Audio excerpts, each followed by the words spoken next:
அண்மை செய்தி. தமிழகம் முழுவதிலும் உள்ள 18 இடங்களில் அமலாக்கத்துறை அதிகாரிகள் அதிரடி சோதனையில் ஈடுபட்டு வருகிறார்கள்.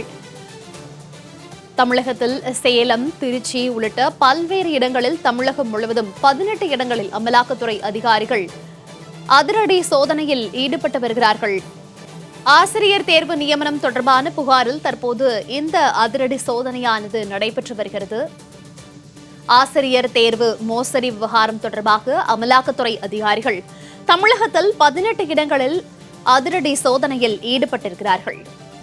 ஆசிரியர் தேர்வு மோசடி தொடர்பாக சென்னை, திருச்சி, கோயம்புத்தூர், மதுரை ஆகிய நகரங்களில் உள்ள பல்வேறு பகுதிகளில் சுமார் 18க்கும் மேற்பட்ட பகுதிகளில் அமலாக்கத்துறை அதிகாரிகள் சோதனையில் ஈடுபட்டு வருகிறார்கள். அண்மை செய்தியாக பார்த்து வருகிறோம்.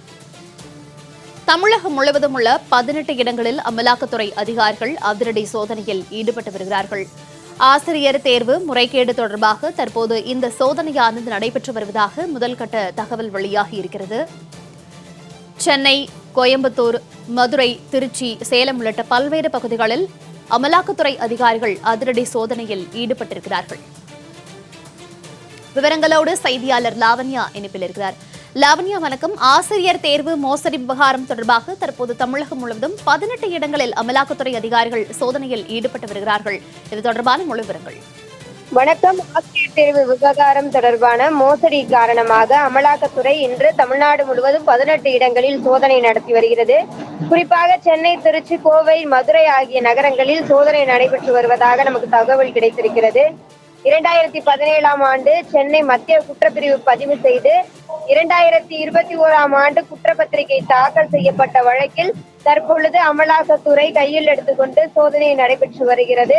2017ஆம் ஆண்டு தமிழகத்தில் அரசு பாலிடெக்னிக் கல்லூரிகளில் 1058 விரிவுரையாளர்கள் பணியிடங்கள் காலியாக இருந்த நிலையில் இது தொடர்பாக தமிழ்நாடு ஆசிரியர் தேர்வு வாரியம் எழுத்து தேர்வு நடத்தி தேர்வு முடிவுகள் வெளியிட்ட நிலையில் இந்த தேர்வில் குளறுபடிகள் நடந்திருப்பதாக கூறி தேர்வு வாரியத்துக்கு அதிகப்படியான புகார்கள் வந்த நிலையில் இது தொடர்பான தமிழ்நாடு அரசு ஆசிரியர் தேர்வு வாரியத்தின் உறுப்பினர் செயலாளர் உமா சென்னை காவல் ஆணையரிடம் புகார் அளித்த நிலையில் இந்த விவகாரம் தொடர்பாக 156 நபர்கள் மீது மத்திய குற்றப்பிரிவு வழக்கு பதிவு செய்தனர். இடைத்தரகர்களாக செயல்பட்ட பலருக்கு கைது செய்யப்பட்ட நிலையில் இதில் 50 கோடி ரூபாய்க்கு மேல் கைமாறி இருப்பதாகவும் தெரியப்பட்டிருக்கிறது. இந்த வழக்கில் சட்டவிரோத பணப்பரிமாற்றம் நடந்திருப்பதாக கூறி அமலாக்கத்துறையினர் தற்பொழுது சோதனை நடத்தி வருகின்றனர். லாவண்யா, இந்த 2017 நடந்த ஆசிரியர் தகுதி தேர்வு முறைகேடு தொடர்பான புகார்ல தற்போது 18 இடங்களில் அமலாக்கத்துறை அதிகாரிகள் சோதனையில் ஈடுபட்டு வருவதா சொன்னீங்க. தொடர்ந்து இதுல 156 பேர் மீது வழக்கு பதிவு செய்யப்பட்டிருக்கிறது. அது தொடர்பான விவரங்கள் இருக்கா?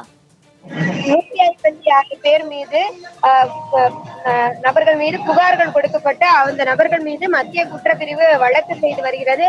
தொடர்ந்து அமலாக்கத்துறையினுடைய இந்த சோதனையானது நடைபெற்று வரக்கூடிய அந்த நிலையில் அவர்களை வெளிப்படையாக இந்த விவரங்களை வெளியிட வாய்ப்புகள் அதிகமாக இருக்கிறது. குறிப்பாக இடைத்தரகர்களாக செயல்பட்ட பலரும் இந்த வழக்கிலே சிக்கியிருக்கிறார்கள் என்பது ஒரு குறிப்பிடத்தக்க ஒன்றாக பார்க்கப்படுகிறது. தொடர்ந்து அமலாக்கத்துறை தன்னுடைய சோதனையை துரிதப்படுத்தி வருகிறது.